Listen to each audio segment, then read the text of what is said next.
اعوذ باللہ من الشیطان الرجیم بسم اللہ الرحمن الرحیم الحمد للہ رب العالمین والصلاة والسلام علی اشرف الانبیاء والمرسلین وآلہ الطیبین الطاہرین اعوذ باللہ من الشیطان الرجیم اولم یروا کیف یبدئ اللہ الخلق ثم یعیدہ ان ذلک علی اللہ یسیر۔ کیا انہوں نے کبھی اس بات پر غور نہیں کیا کہ اللہ خلقت کی ابتدا کیسے کرتا ہے، پھر اس کا اعادہ کرتا ہے؟ یقیناً اللہ کے لیے یہ آسان ہے۔ خلق، اعادہ خلق، آپ کو بتایا اس کا واضح ابتدائی مفہوم ہے۔ خلق سے مراد دنیا میں لوگوں کی تخلیق اور اعادہ خلق سے مراد قیامت کے دن اعادہ تخلیق، دوبارہ اس انسان کو اٹھا دیا جائے گا۔ روایات میں ہے قبر میں انسان کے ہر چیز، انسان کے وجود کی ہر چیز فنا ہو جائے گی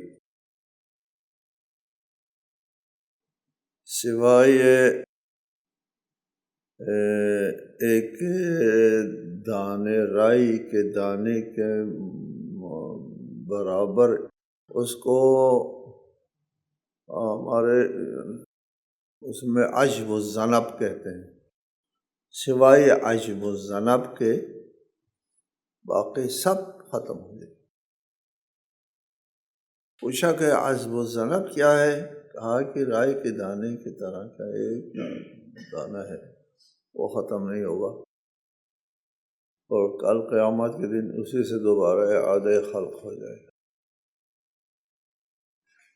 شیعی روایت میں ہے کہ قبر میں انسان جو ہے وہ بوسیدہ ہو جائے گا سارا، سوائے اس طینت کے جس طینت سے یہ پہلی مرتبہ خلق ہوا، وہ فنا پذیر نہیں ہے۔ قیامت کے دن اسی سے دوبارہ، جس طینت سے دنیا میں پہلی تخلیق ہوئی ہے اسی طینت سے دوبارہ تخلیق ہوگی، وہ طینت فنا پذیر نہیں ہے۔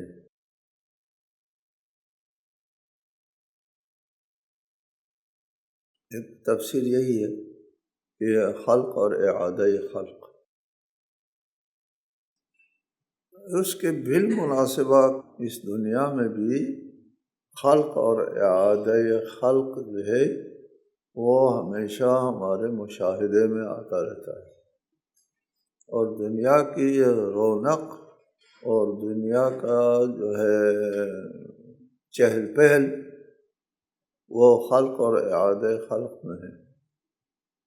انسانی جسم کے بارے میں بتایا آپ کو کہ انسان کا جسم جو ہے وہ ہر 6 سال میں تبدیل ہو جاتا ہے۔ سیل جو ہے وہ مرتے ہیں، اور 7 سال میں پورا مادی وجود بدل جاتا ہے، مادی وجود 100% بدلتا ہے۔ کسی زمانے میں ہم مارس کے سلسلے میں گفتگو کرتے تھے، اس وقت ہم کہتے تھے مارس کا یہ عقیدہ ہے کہ انسانی وجود جو ہے وہ مادے سے عبارت ہے، مادے کے ماوراء کوئی غیر مادی چیز، ماورائے طبیعت کے وہ منکر، ساری چیزیں قدرتی ہیں، طبیعی ہیں، اور ماورائے طبیعت کے وہ قائل نہیں۔ اس وقت ہم کہا کرتے تھے اگر آپ ماورائے طبیعت کے قائل نہیں، سب مادی ہے 100%، تو آپ کا مادی انسان تو بدل گیا۔ لہٰذا ایک مارکس کا ماننے والا اگر کسی سے 10 لاکھ روپیہ قرض اس نے لیا ہے، 10 سال 7 سال کے بعد 6-7 سال کے بعد وہ مارکس کی روح کی قسم کھا کے کہہ سکتا ہے یہ میرے ان ہاتھوں نے تمہارا پیسہ نہیں لیا، جن ہاتھوں نے لیا تھا وہ ختم ہو گیا، یہ اس سے لے لو، یہ ہاتھ نیا وجود میں آیا ہے، اس نے تمہارا پیسہ نہیں لیا۔ میں نے مادی نظریے کے تحت سوائے مادے کے اس کائنات میں ماورائے مادہ کچھ نہیں۔ بہرحال انسان کا مادی وجود بدلتا ہے، مادی وجود 100% بدلتا ہے، اور اس کے باوجود انسان نہیں بدلتا، انسان وہی انسان ہے۔ جی یار، اگر مادہ ہے انسان تو پھر تو وہ تو بدل گیا اور وہی نہیں ہے۔ اگر انسان مادہ نہیں ہے، یا مادہ جو ہے انسان کے لیے آلہ ہے، تو پھر آلہ تبدیل ہو جاتے ہیں، خود تبدیل نہیں ہوتا۔ ایک خلق اور اعادہ خلق ہمارے وجود میں ہے، دوسرا خلق اور اعادہ خلق پورے کائنات میں ہے۔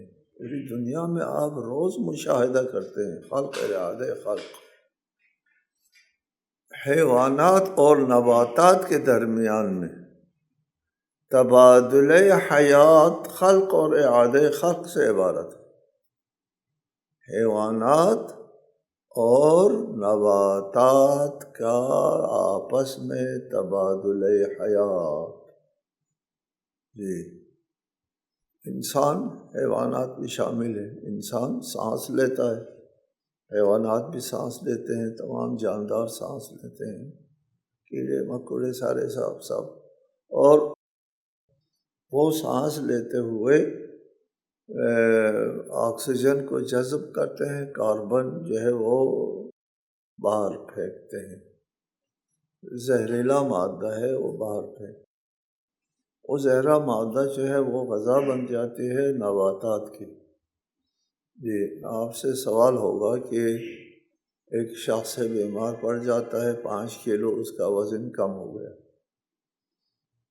5 کلو کم ہو گیا، کیسے نکل گیا؟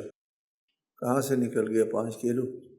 جی جواب یہ ہے کہ اس کا سیل گر گئے، سیل گرنے کی وجہ سے، سیل گرتے ہیں اور آکسیجن کی وجہ سے جلتا ہے، اور جلنے کی وجہ سے وہ راکھ جو ہے وہ کاربن اور تنفس کے ذریعے، دھوئیں کے ذریعے نکل جاتا ہے، ٹھیک ہے؟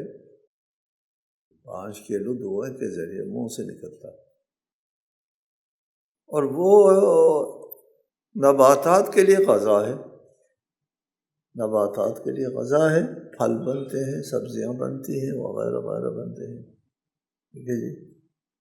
پھر اس کو ہم کھاتے ہیں، کھانے سے خون بنتا ہے، خون سے سیل بنتا ہے، سیل کی عمر ہے، اس کے بعد جو ہے وہ سیل گر جاتا ہے، سیل گرنے کے بعد وہ پھر کاربن کی شکل میں باہر نکلتا ہے، اور پھر وہ سبزی اور درختوں کی غذا بنتی ہے، اور درختوں سے پھل وغیرہ اور سبزی وغیرہ ہم کھاتے ہیں۔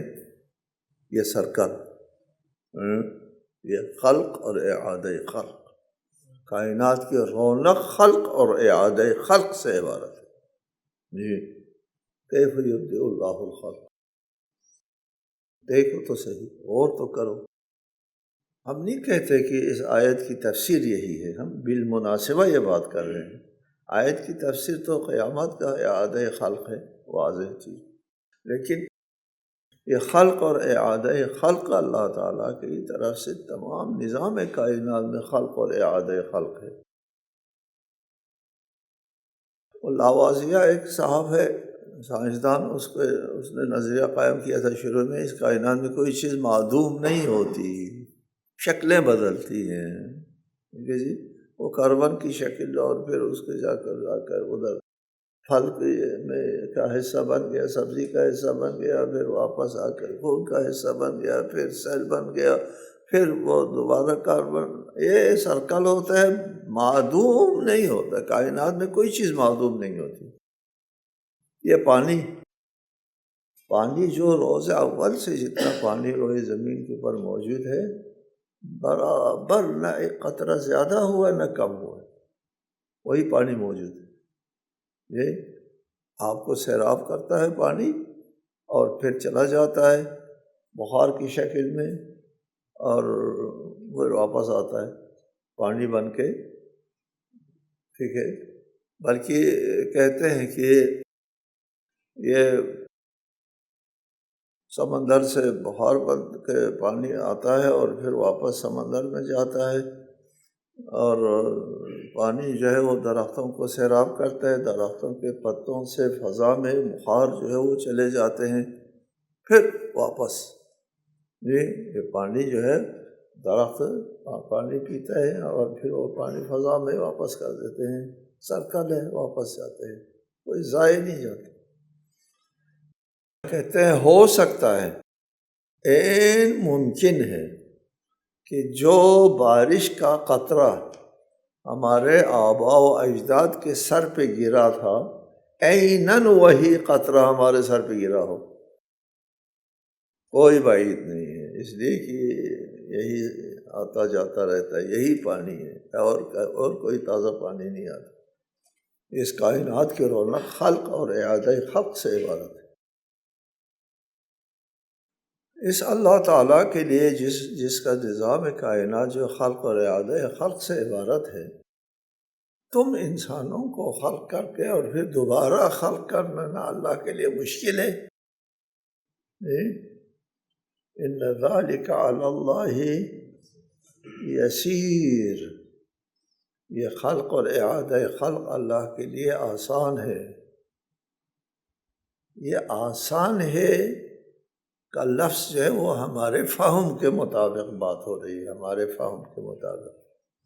ہمارے لیے مشکل اور آسان ہوا کرتا ہے، کسی کام کے سر انجام دینے کے لیے علل و اسباب اگر زیادہ ہے، پیچیدہ ہے، طویل ہے، تو وہ کام مشکل ہے، اور اس کام کو انجام دینے کے جو وسائل اور اسباب ہے وہ پیچیدہ نہیں، سادہ ہے تو آسان ہے۔ ہمارے لیے آسان اور مشکل ہے، گھر بنانا مشکل ہے، اس لیے اس کے لیے وسائل ضرور چاہیے، اور ایک لاٹھی حاصل کر دینا آسان کام ہے، اس لیے اس کے لیے کوئی زیادہ وسائل اسباب نہیں چاہیے۔ اللہ تعالیٰ کے ایسا نہیں ہے، اللہ کا عمل جو ہے وہ کن فیکونی ہے، کن فکانی ہے، اور علل و اسباب کے ذریعے نہیں ہوتا، لہٰذا اللہ کے لیے اب مشکل اور آسان کا معنی نہیں رکھتا۔ یہ ہمارے فہم کے مطابق بتایا ہے کہ نقش اول سے نقش دوم آسان ہوا کرتا ہے ہمارے لیے، علی اللہ یسیر، اللہ کے لیے نقش دوم آسان ہے۔ نقش اول انسان کچھ بھی نہیں تھا، ہیچ تھا، ہیچ در ہیچ، اس کو وجود دے دیا، اور اب اس کو اعادہ کر دینا جو ہے اللہ کے لیے کون سا مشکل کام ہے۔ قل سیروا فی الارض فانظروا کیف بدأ الخلق ثم اللہ ینشئ النشأة الآخرة ان اللہ علی کل شیء قدیر۔ کہہ دیجئے تم زمین میں چل پھر کر دیکھو کہ اللہ نے خلقت کی ابتدا کیسے کی، پھر اللہ دوسری خلقت پیدا کرے گا، یقیناً اللہ ہر چیز پر قادر ہے۔ زمین میں چل پھر کر دیکھو کہ اللہ تعالیٰ نے خلقت کی ابتدا کیسے کی۔ یہ مطلب تھوڑا سا مشکل ہے یار، ہو سکتا ہے میرے لیے مشکل ہو۔ میں نے تمام تفاسیر میں دیکھا کہ کسی سے مسئلہ نہیں سمجھ سکا، میں نہیں سمجھ سکا کہ سیر فی الارض، زمین میں چل پھر کر دیکھو کہ خلقت کی ابتدا کیسے ہوئی۔ خلقت کی ابتدا معلوم کرنے کے لیے سیر فی الارض کرو، ساری دنیا گھومو پھرو اور قدیم تہذیبوں کو چھان مارو، کھدائی کرو، کیا کرو، پرانی تہذیبوں کو دیکھو، پرانے غار کے زمانے کے، حجر کے زمانے، پتھر کے زمانے کے انسانوں کا مطالعہ کرو تو تم کو پتہ چل جائے گا اللہ تعالیٰ نے خلقت کی ابتدا کیسے کی ہے۔ یہ تفسیر ہو سکی ہم سے بس جی۔ لیکن انسان کی خلقت جس نقطے سے ہوئی ہے اس کے ساتھ رابطہ ہمارے سمجھ میں نہیں آتا۔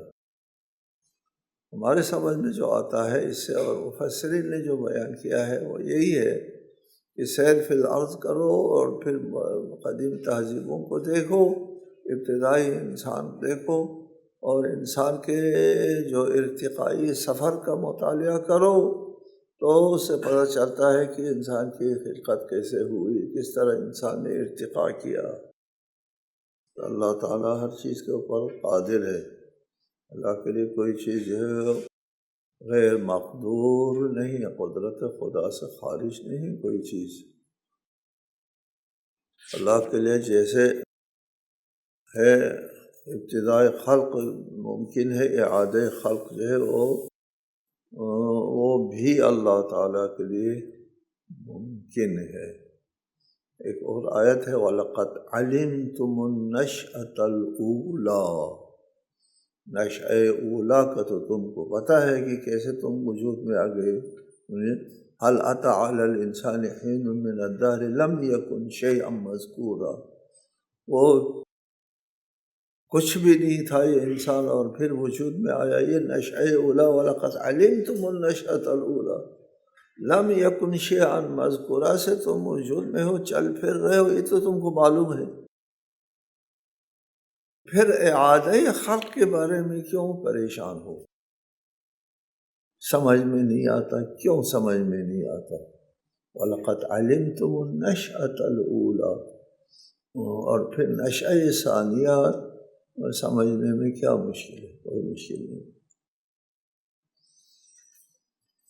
اس کے بعد فرمایا يُعَذِّبُ مَن يَشَاءُ وَيَرْحَمُ مَن يَشَاءُ وَإِلَيْهِ تُقْلَبُونَ، وہ جسے چاہتا ہے عذاب دیتا ہے اور جس پر چاہتا ہے رحم فرماتا ہے، اور تم اسی کی طرف لوٹائے جاؤ گے۔ اللہ جس کو چاہتا ہے عذاب دیتا ہے اور جس کو چاہتا ہے، جس پر چاہتا ہے رحم کرتا ہے۔ بہت سے آیات ہے، اللہ جس کو چاہتا ہے گمراہ کرتا ہے، جس کو چاہتا ہے ہدایت دیتا ہے۔ تو پھر یہ ہدایت اور گمراہی اللہ کی چاہت سے مربوط ہے، میرے عمل سے مربوط نہ ہوا۔ اللہ کی چاہت اور خواہش سے مربوط ہے عذاب دینا اور رحم کرنا، یہ مجھ سے تو مربوط نہ ہوا۔ اس غلط فہمی میں نہ جانا جی۔ اللہ کا ارشاد ہے اللہ جس کو چاہتا ہے گمراہ کرتا ہے۔ گمراہ کب ہوتا ہے انسان؟ اللہ تعالیٰ کا ارشاد ہے، پورے قرآن کو سمجھ کر کے تفسیر کرنا ہوتا ہے۔ اِنَّ عَلَيْنَا لَلْهُدَىٰ، ہدایت ہمارے ذمہ ہے۔ ہدایت کی ذمہ داری اللہ تعالیٰ کے اوپر عائد ہوتی ہے۔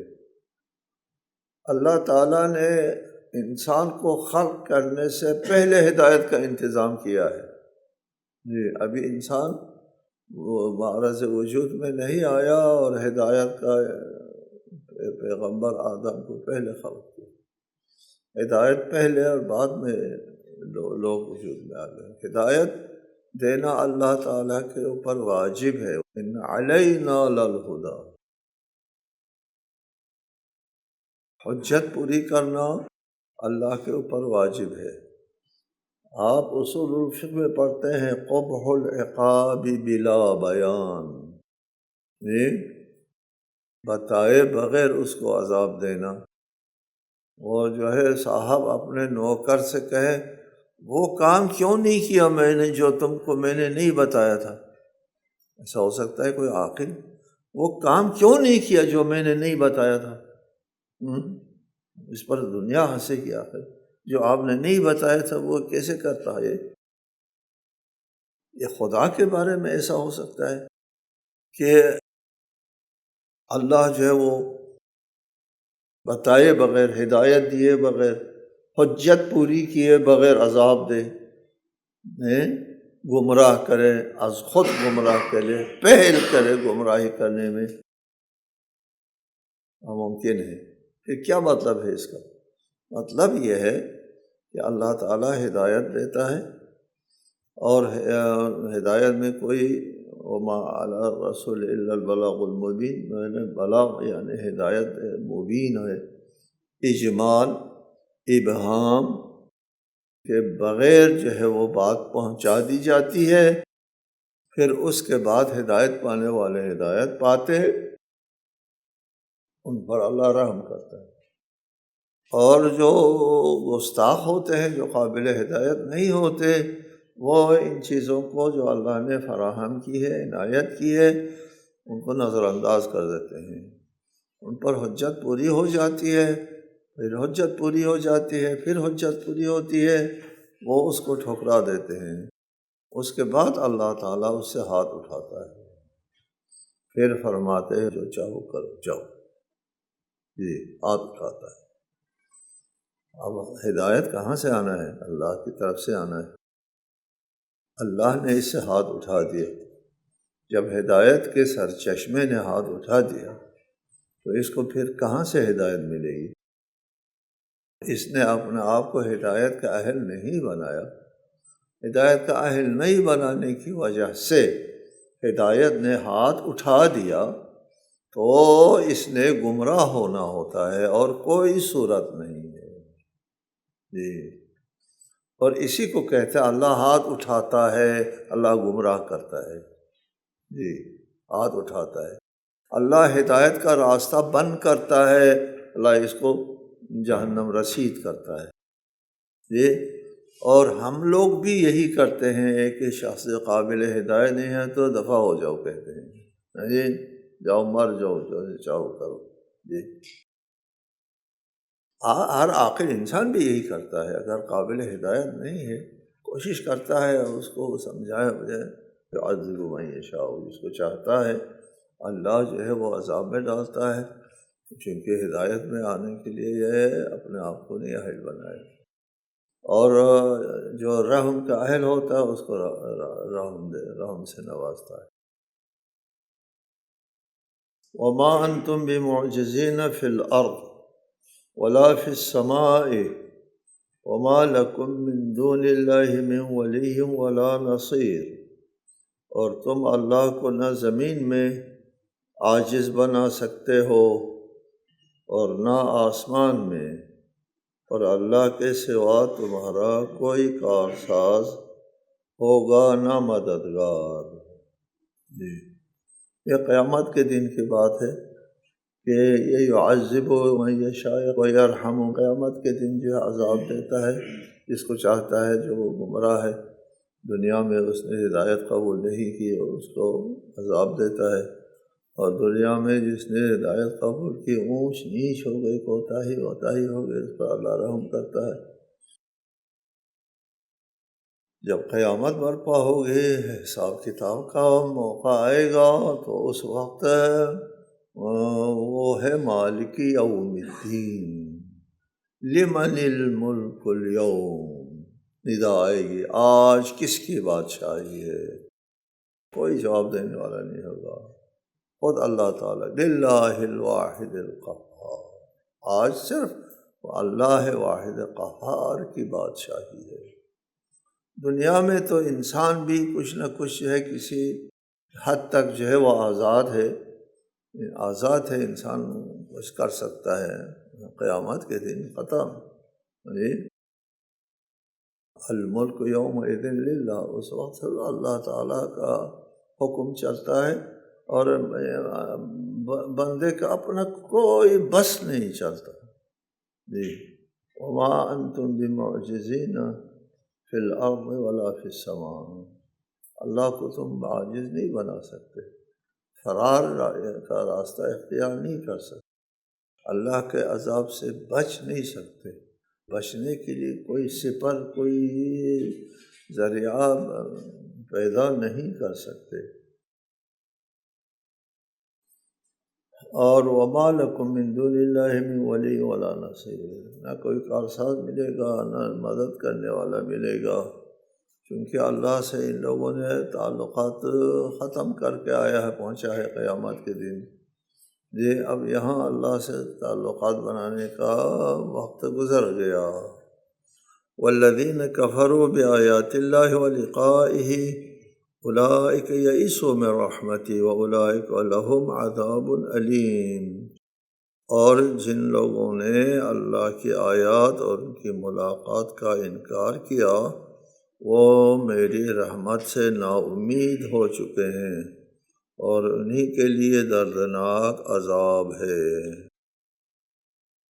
یہ یوم حساب کی بات ہے، قیامت کے دن جو لوگ کافر ہو گئے ہیں وہ آیات الہی کے کافر ہو گئے ہیں۔ یہ پیغمبران آتے ہیں اور اللہ تعالیٰ کی نشانیاں دکھاتے ہیں، اور روز و شب ہمیشہ اللہ تعالیٰ کی نشانیاں جو ہے وہ ان کو دیکھ رہے ہوتے ہیں، لیکن ان کو معمول زندگی کا معمول سمجھ کر کے نظر انداز کیا جاتا ہے۔ آیات الہی کا انکار کیا، وَلِقَائِهِ، اللہ کی ملاقات کا انکار کیا۔ قیامت کے دن کو لقاء اللہ کہتے ہیں، لقاء اللہ، اللہ سے ملاقات، اللہ کے سامنے حاضر ہونا، اللہ کے پاس پہنچ جانا، لقاء اللہ کہتے ہیں۔ یہ اصطلاح عام ہے، لقاء اللہ، قیامت کے دن لقاء اللہ۔ وہ اس طرح ہے کہ دنیا میں اللہ تعالیٰ سے ہم کلام ہوتے ہیں، انبیاء ہم کلام ہوتے ہیں اللہ تعالیٰ سے۔ قیامت کے دن اللہ تعالیٰ جو ہے وہ سب سے ہم کلام ہوگا، سوائے بدترین کافروں کے، لا یکلمہم اللہ، ان سے اللہ بات تک نہیں کرے گا، اور بغیر حساب کتاب کے جہنم رسید کر دیں گے۔ واقعی جن سے حساب کتاب ہوگا ان سے اللہ خود حساب لے گا۔ قیامت کے دن حساب لینے والا کون ہے؟ اللہ۔ ہم سے کون حساب لے گا؟ اللہ حساب لے گا۔ اللہ ہم سے گفتگو کرے گا اور ہم کو اللہ کو براہ راست جواب دینا ہے، معمولی بات نہیں، خود اللہ کو جواب دے۔ ایک بندے نے امام سے پوچھا، فرزند رسول یہ بتائے کہ قیامت کے دن ہم سے حساب لینے والا کون ہے؟ کون حساب لے گا؟ فرمایا اللہ حساب لے گا۔ اللہ خود حساب لے گا؟ فرمایا ہاں، اللہ خود حساب لے گا۔ اس بندے نے کہا نجوت، پھر تو مجھے نجات مل گئی۔ کیسے؟ اللہ تو ارحم الراحمین ہے، یہ کریم ذات معاف کرتی ہے، اگر اللہ حساب لیتا ہے کوئی پرواہ نہیں۔ یہ ان اللہ عند حسن ظن عبدہ، یہ اللہ کے اوپر حسن ظن کا بہتر مظاہرہ ہے۔ اس نے کہا اگر اللہ خود حساب لیتا ہے تو مجھے خوف نہیں ہے، اللہ ارحم الراحمین ہے، ٹھیک ہے۔ لیکن جو اللہ تعالیٰ کی معرفت رکھتے ہیں وہ اس بات سے زیادہ ڈرتے ہیں، اللہ تعالیٰ کو جواب دینا ہے براہ راست۔ اللہ تعالیٰ ہمارے لیے حساب قیامت کے دن حساب کو آسان بنائے انشاءاللہ۔ السلام علیکم ورحمۃ اللہ۔